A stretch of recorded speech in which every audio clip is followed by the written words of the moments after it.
my testimony right here.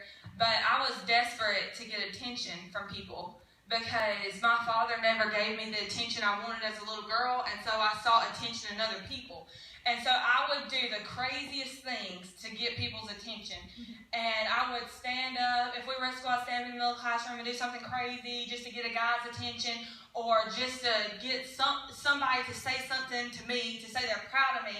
And I was thinking, stuff I did, that was way out of my comfort zone. Because if some people know me, like when you first meet me, I'm real quiet and shy sometimes. But yeah, so I can imagine when the woman with the issue of blood decided that she was going to crawl through this crowd of people, that this is way out of her comfort zone.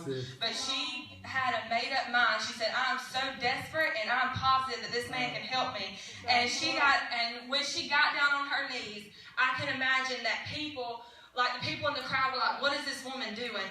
What is she doing? I bet people were laughing at her and mocking her, but she said, I'm desperate. I've got to have help. And she made her way through that crowd, and when she touched his garment, and she felt the healing come through her body, I bet she was the happiest woman in the whole entire world. I know I would have been.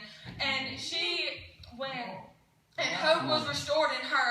And I'm telling you tonight, y'all, if you need a healing here, you got to be desperate. Come on. And if you need God to move in your situations, you got to be desperate. Come on, right. Desperate times call for desperate measures. That's right. If you're not desperate enough, God's not going to give you the help that you need. If you're not willing to go out of your comfort zone to get what you need, you're not going to get what you need. Just like the woman with the issue of blood. She said, but if I could just touch his garment. And tonight, I feel somebody in here needs to get desperate. Because God's wanting to move in your situation. And God's willing to move in your situation. But he wants to know how desperate you are tonight. Come on. And I just feel like somebody in here should just get a desperation in their spirit. I've got to have him.